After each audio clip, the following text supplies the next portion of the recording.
I'm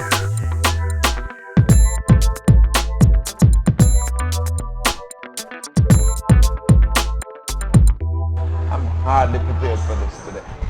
First thing I came in, someone said, I look a bit tired. I should have made mention of the fact that I have a young wife. So that within itself is a bit taxing on anyone who is on the other side of, well, call it X, to put it that way. I'd like to take the opportunity to welcome you all to Hope, and hope that you've been enjoying our presentation from time to time. We come to you from the Hard Rock Cafe, and we intend to do this. We talk about various topics, and it runs the gamut from entertainment to politics. And always happy to bring information.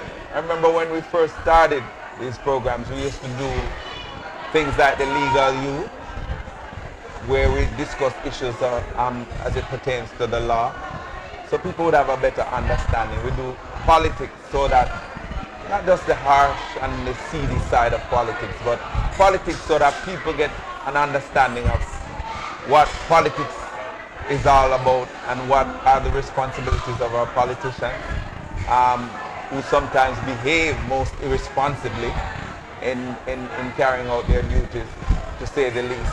Of course, we talk about sports, entertainment, the whole works.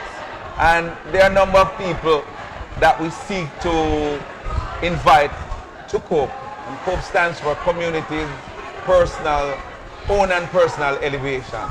And we're talking about personal elevation and a community's elevation, because that is what we should be striving for, to make things better, to move it from one level to the next level, hopefully a higher level until we can get to the highest level. The evolution of our society is very important. The growth and development of our people, very important. Quite often the emphasis is placed on material development, infrastructural development.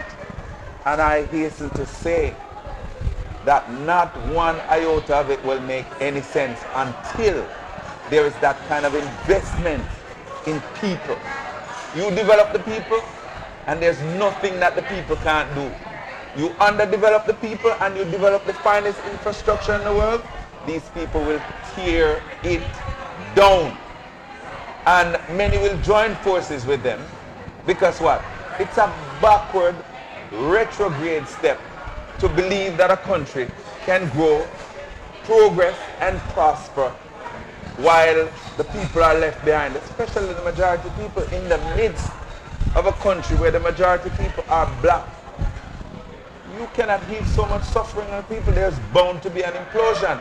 And already we are suffering some of the ill effects. We're seeing some of the ill effects of that. Our politicians need to get it right, that the investment in people is what is most important. And there are three areas that needs to be looked at in whatever order. There's a matter of the health of the nation that ought to be looked into. Our health facilities need to be superb. Numero uno, el numero uno. Too much emphasis can't be placed on that. There's no way that our citizens should go to hospitals and can't get proper medical care. They get treated like worse than animals. And to think one of our discussion today will center around animals, and I'm more or less predating that. And let me just finish. The health of a nation is important. The security of our nation is important. People need to feel safe to go to work, school, and play. That cannot be overemphasized. And last but by no means least, the education of our nation. And education is not just about book learning, but goes hand in hand with one aspect that I love to talk about, socialization as well. We do those things, and Jamaica will be the paradise that it was meant to be. I sure hope that you're watching and that you're listening And if you're not watching or listening, that somebody who sees or hears will take it to the relevant people. Because trust me, for over 50 years now, we've been going in the wrong direction. And it's time that we straighten up and start flying right. Our main focus today is, as I said a little earlier on, we're going to talk about animal and the care of animal care. And I didn't even want to be too specific, but it will be a matter of discussing horses. And we won't be horsing around. We'll be talking about serious stuff as it relates to horses and their care. So as we take the break, Hope will be right back in a matter of few. And I'll introduce my guest for today, and we'll get right into the discussion. Do stay tuned. Hard Rock Cafe, a great place to dine, or just have a few drinks.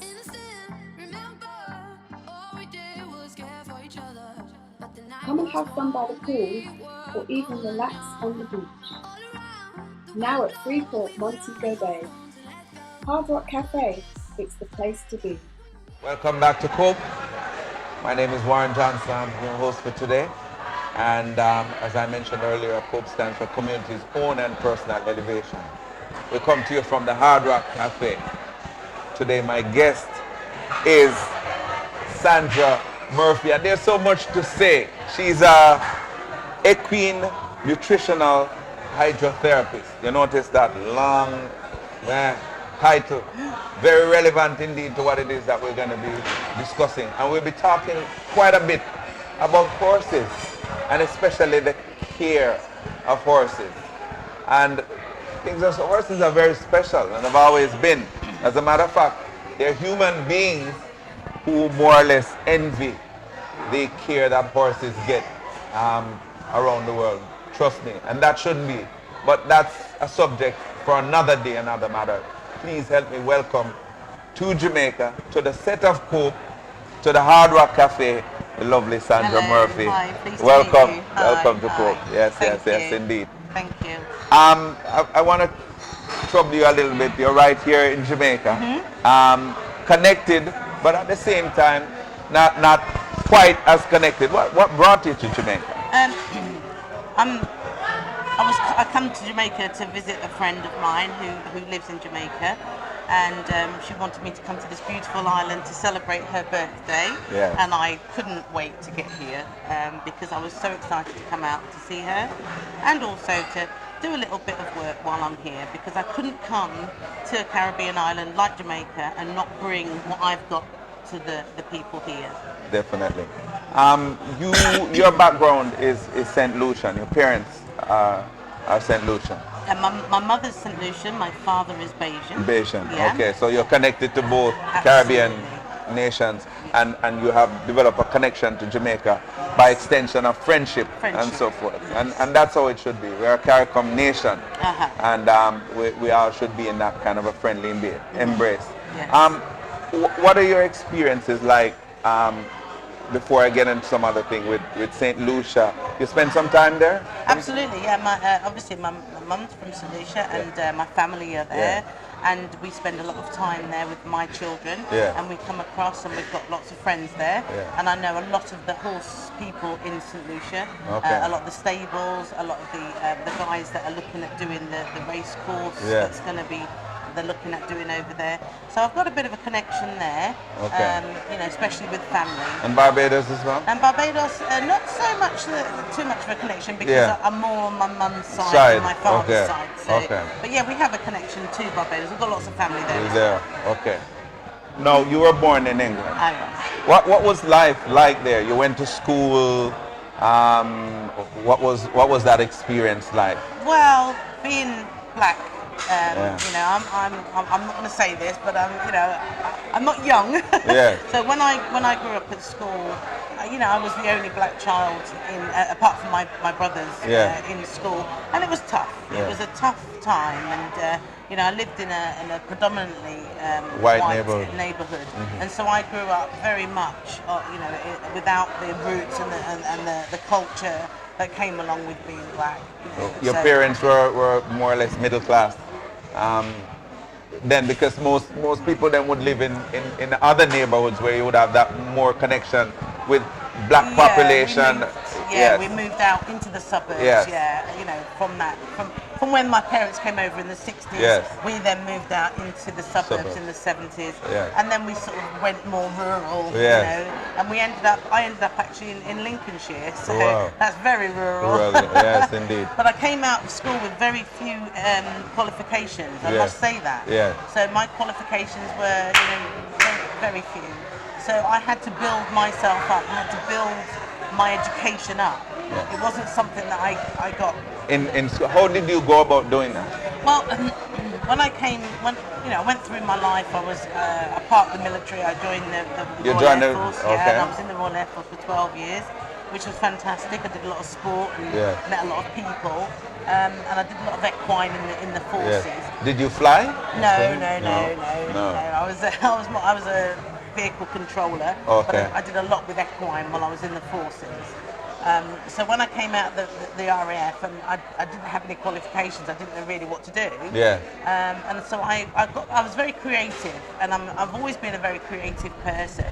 And I created a product that I took to the BBC Yes. and went on Dragon's Den Yes. in 2000. I don't know if you heard of Dragon's Den. Wow. Have Yes, you? I have. Yeah, 2007. Yeah. And that didn't go as well as I'd like it to. Yeah. And failure is something that if you take it and go internalize it, it can be a bad thing. But I think failures are a good thing as long as you're willing to go forward. Yeah. Because a failure does not necessarily mean a negative. Because from that experience, I gained a lot of information, a lot of knowledge that I needed then to produce, because I kept going and kept going. But at the point when it didn't work with the Dragon's Den product, I had to then go back and find out what it was that I needed to get me to succeed. Or to get you to the other level. Now, before we move to rapidly into some of the aspects that we want to cover, Yeah. tell me a little bit about the educational development. How were you able to make the transition from that formal schooling and not getting the kind of grades that you would really love there? Because this is going to be helpful to some other people Yeah. out there who are watching as well, who sometimes go through the formal educational system, don't attain the qualifications that they should have, or the society emphasizes that they ought to have. Yeah. I would like you to share that experience with us. I think mainly it's about determination. You've got to be determined and focused. You've got to find what it is in your life that you are destined to do. And once you can find that, you have to focus on that. And you must be quite blinkered in a way and really get down and plan what you're going to do and how you're going to do it. And what I did is when I found myself in a situation where I literally was sleeping on a sofa with my two children in a 2-bedroom bungalow with my mum, without a home because I lost my home and everything. So at that point I was very low. I was one of the lowest point in my life. You could do one of two ways. You could go inside yourself, or you could say, right, what can I do to get myself out? So what I did, I said, I need to go back to school. Yeah. I was 40 years old and I had to go back to school. And I went back to school and I did my GCSEs. Yeah. I got 4 A stars because I was determined. Yeah. And I got my GCSEs. And then I went to college and I got my A levels. Yeah. I got 6 A-level equivalents in a year.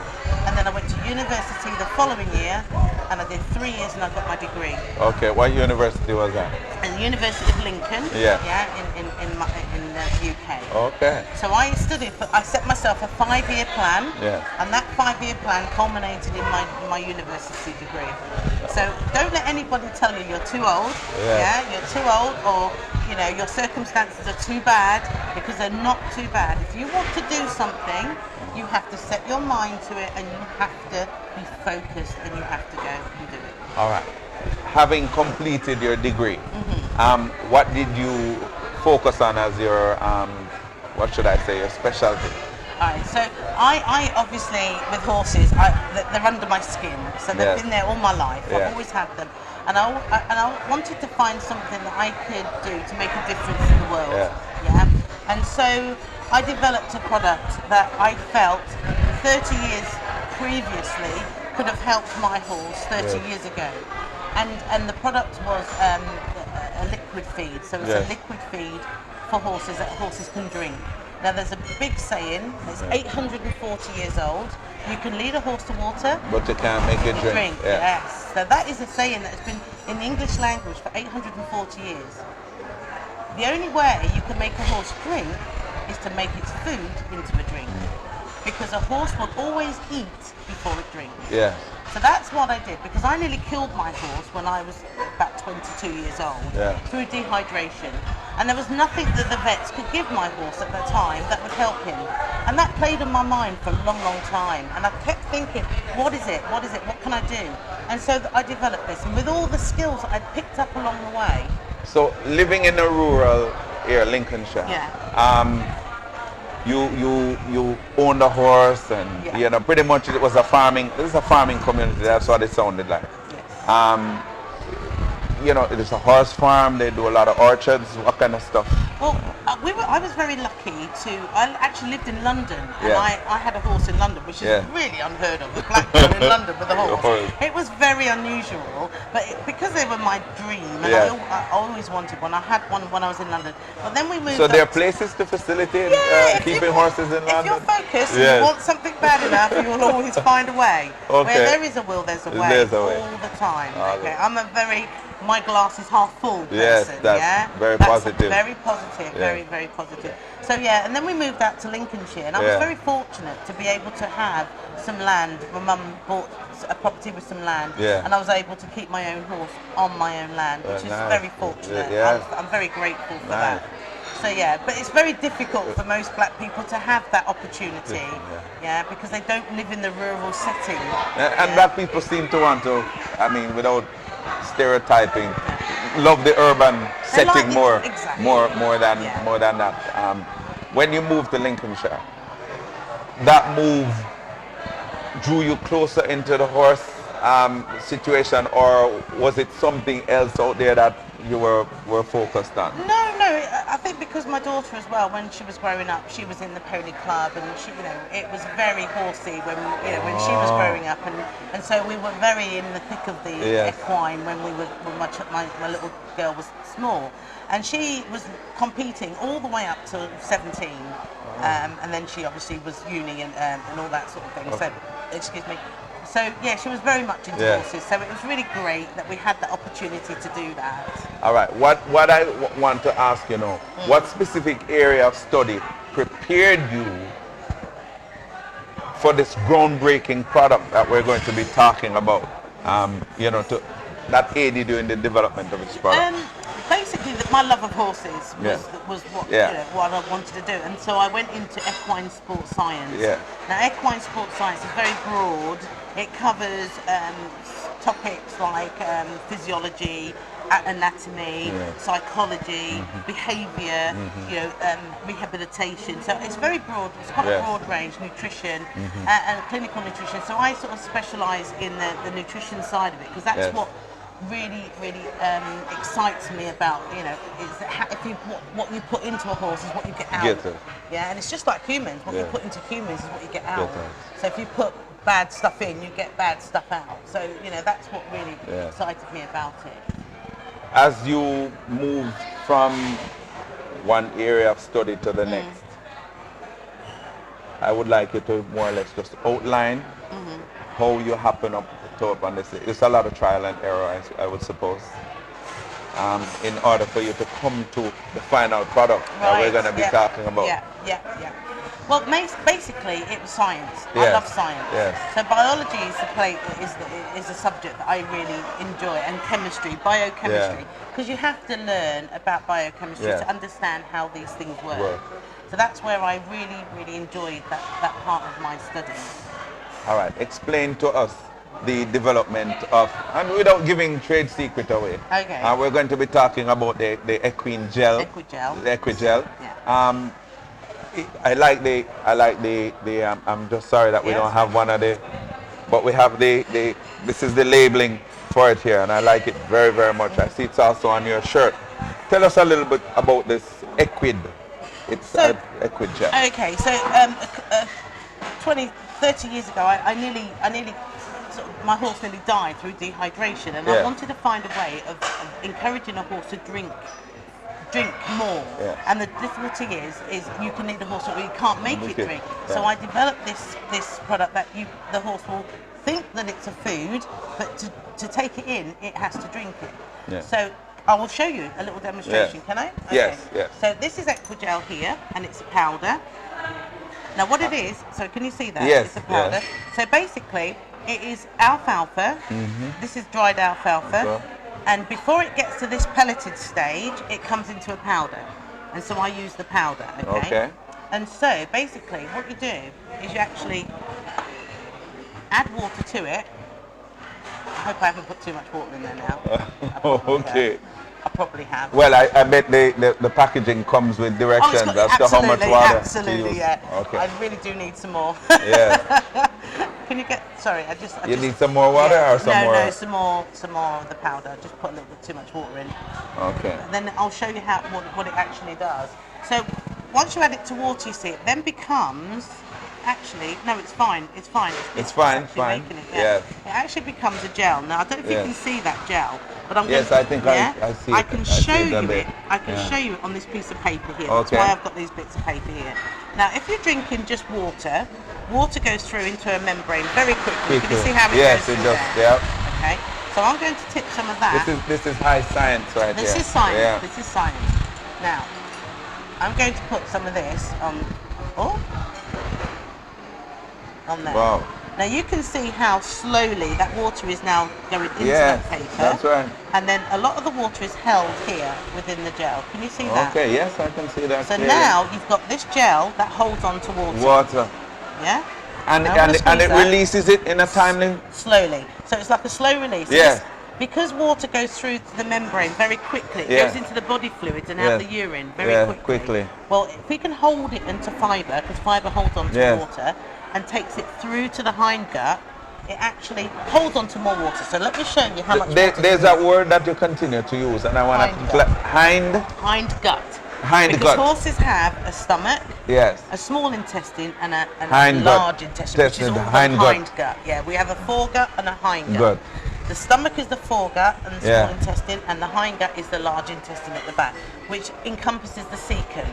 Now, the cecum has lots and lots of bacteria in that really love fibre. Yeah. So they eat the fibre and produce energy. Yeah. But because it's got all this water in, let me show you the water. Watch the water. All this water is held within here. And let me just, for our own edification, that is why the strength of the horse is in the hind quarters. Yeah, especially race horses. That's what they tell us. They need the energy produced by the cecum to actually produce volatile fatty acids that actually make the energy to power the muscles. Yeah. So the more good quality fibre you can put into the hindgut with the fluid, the more energy you're going to get out. So with the feeds that are around now, the sweet feeds, the grain feeds, they work on the stomach, just like our stomach, but they produce lots of acid, and because of the acid, they start making the horses sick because of the acid. So with this feed, it doesn't touch the stomach; it goes right through to the hindgut and feeds the bacteria that then powers the horse. Wow! And it increases the hydration. Well, it's indeed a very revolutionary product. What I want to ask you: how long has this product been out on the market now? It's been now for 4 years. I have this product now in the UK, in Ireland, in Europe, in 7 countries in Europe. It is being used in Dubai, in Singapore, Malaysia. It's also being used in St. Lucia. It's also being used in, we've been over to Trinidad and Tobago, and also Barbados. Well, we're introducing it to Jamaica now. See here? The Equid Gel. And you can contact us here at CTV 396-6060 so that we can get you in touch with Sandra, who is the person behind the product, because this is a revolutionary product that needs to be used here in Jamaica. You observe that we have a lot of horses being used in our tourism industry for and tell us how you believe you could help that, because I didn't touch on the horse racing yet, because horse racing is very popular in Jamaica. Well, with because of the nutritional hydrotherapy, what I do is encourage fluid to go into horses, and fibre takes fluid. So it doesn't necessarily have to be the Equigel at that level, because obviously there's a cost involved. But there are things like the alfalfa pellets. These pellets here, if you can see, they are. It's alfalfa like this, dried alfalfa, but it's made into pellets. Now, when this is soaked in water, these actually expand hugely. So, say for instance, 100 grams of pellets would make 2 kilograms of food for a horse. So for people that own horses, you don't have to buy expensive feeds to actually feed your horse well, because when you feed a horse, you feed the cecum. So if you feed the horse is seeking good quality alfalfa, you're going to get good quality energy out. And when I say energy, that's not just for running. It's for building muscle. Building, tissues and everything. So for horses that are breeding, for mares that are in foal, it's to give the horses the nutrition that they need.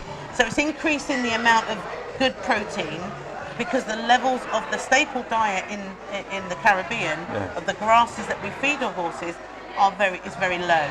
So you're looking at about 9% of protein in the grasses that are the staple diet. We need to increase that. Alfalfa is up to 18%. 18% protein. So this is a very, very good protein source for horses. And I'm trying to make the connection now between this and the Equigel. Right, so the Equigel is based on an alfalfa base. So Equigel is 85% alfalfa. So that's what I'm saying, we're increasing the levels. But what Equigel does, more than just ordinary forage, is it has the gel part. And that brings fluid, lots and lots of fluid through to the hind gut. If the horse ate this directly, then you would have to get it to drink water, right? No, you can't feed this dry. You have to feed it wet. You have to soak this. And you have to soak Equigel. The only thing you can feed, well, I wouldn't even suggest this gets fed dry. That's the alfalfa. You can just damp this down, and the horses can eat that. So what I actually do, is I encourage, if you're going to use Equigel, is you use Equigel, and then you can put chop in there, and that then makes a chewy, hydrating feed. So your horses are increasing their levels of protein, and this is what you call a really good horse feed. Not only is it a good horse feed, it also contains lots and lots and lots of liquid. And that is the source of much nutrition, energy, and the whole work. So your horses now will have plenty of hydration. So if your horse only does 1 ride a day, say it's doing tourism, and it does 1 ride a day, if you've got good quality fibre and fluid in the horse, it can maybe do 3 rides a week, 4 rides a week, rather than 1 or 2. One or two. So you're increasing the productivity of your animal. And that's strength, what you want. Health, and long life. Absolutely. Now the biggest killer of horses today is colic. Horses colic very quickly if they're dehydrated. As a liquid feed, if you feed this to a horse, you can uptake lots of fluid, and the horses cannot colic on Equigel. Cannot colic on Equigel because of the liquid nature of it. All right. This is a fantastic product. Thank you. Why hasn't it blown up? Because the fact of this is it's a feed that you put in a horse, and it needs science behind it. And before you can get out there with these, I want to get the science and get a really good foundation of people and testimonials and everything going. Now, we've only just recently now started getting fantastic testimonials from people that have been using Equigel for 2 years now. We now have the UK Endurance GB champion is an Equigel. We've now got a lady that's doing the British Para dressage, and she's just got 6 gold medals in Europe. Now we're starting to get the people coming through now. It's a very young product. I don't want it to just go out there as it's not. I don't want it to just go bam, it's a product. I want the underpinning scientific research, solid foundation Yeah? And this is where we're going with this now. So yes, it's out there. Lots of clinics, lots of equine clinics are now using it to help save the lives of horses. Right. And this is what we want to do. We want it to be a firm foundation. Well, slowly but surely. You don't want it to be like the hula hoop or a pet rock or something like that. But this is something really, not a flash in the pan. This has got legs. That's right. Yeah. Solid legs underneath it. So, and I'm imploring the industry to take a look at it, and whatever contacts that we can get you, we will definitely, because this is something not just to help you, but to help the entire nation. Absolutely. Because I mean, I'm sure we don't have that kind of a revolutionary product here as yet. So I want to thank you very much for taking the time. No, I'm not even finished with you yet. Right. What I want you to do is to tell us a little bit more of what it is that you would like us to know about the product and so forth. Okay, I'd love to tell you that this is not just for horses. Yeah. Equigel and alfalfa chop and the pellets, especially the pellets, are good for your goats and your cattle. Wow. Yeah, for increasing the productivity of your animals. So, you know, this is not just an equine product.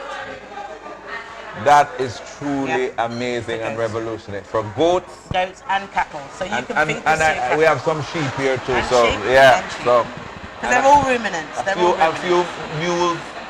Yep. And of course we've got asses and jackasses. We have those. So something for somebody. Yeah. All right. We're going to be taking a break, and when we get back, we'll just do the wrap up with Sandra. So hope we'll be right back. Some businesses are the best kept secret in town, known only to a few friends and family. Advertising just can't be too much.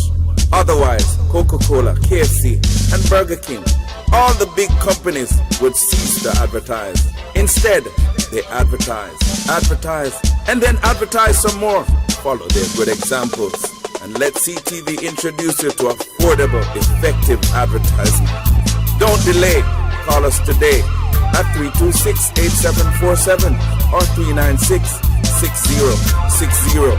Advertise so they know. Advertise to grow.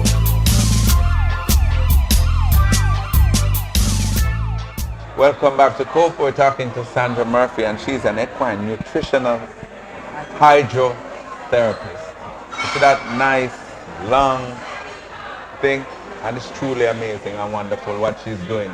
The work that she has been able to do in just a relatively short period of time, through her dedication and her hard work, she has scientifically come up with a product that is truly revolutionary. And another demonstration of the Equigel, the product. Just show us a little bit of. Yeah, basically what it is, Equigel, you mix it with water, and then you, what we do is to make it into a chewy feed, because some horses don't like to just to drink it. Yeah. So to encourage them to get the Equigel in, we add it to some chop, and this is what it is. And so what you can see now that you've got Equigel and chop in there, and I'm going to just tip this out and just show you the amount of water that this Equigel holds.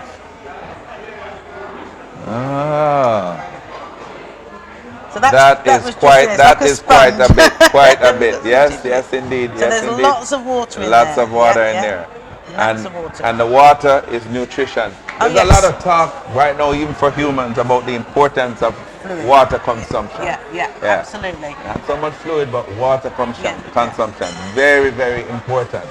And our horse industry, our cattle industry, goats, sheep, you name it, pretty much all of those animals that are ruminants would benefit from this product. Well, there you have it today. There you have it today. I wanted to make an appeal to the people out there who are watching, who are involved in the industry, to make contact so that they can, get in touch with the product, knowing the importance of it is. So I'm giving you the floor to more or less make the pitch. Yeah, I think what we need to do is we need to look at how we can increase the amount of nutrition that our horses in the Caribbean are getting. Because if we can increase that nutrition, we can encourage the people to understand how it works and the education behind it, so that we can then start to increase the productivity of the animals out here. Because if you have a horse, you have say 5 horses, and you work with the tourist industry, and those 5 horses can only work once a week, or maybe twice a week at a push. If we can get your horses to work 3 or 4 times a week and be healthy, and if you have horses that are sick, you still have to look after them. Now with Equigel and the liquid feeds and a fibre feed, you're going to get less poorly horses. You're going to have less involvement with the vets and things like that, because liquid feeds, a liquid cannot make a horse colic. So if we can keep the flow of fluid going through the horse with good quality fibre, you're going to have more healthy horses. Right. So healthy Healthy horses, healthy cows, healthy goats, healthy nation. And we talked about that earlier on. I'd like to thank you very much for taking the opportunity to make it here on Cope. And I wanted to have just a wonderful, fantastic time celebrating your birthday with your friend. It's not just our work, it's quite a bit of pleasure as well that was brought to you here. That more than anything else. And while you're here, I hope that you'll do some wonderful business. Most definitely, we'll be looking to get this product introduced to as many people as possible to use it, because this is truly revolutionary. Thank you again. Thank you very much. All right. Thank you to viewers for watching, and stay tuned for another edition of Cope coming your way shortly. One love.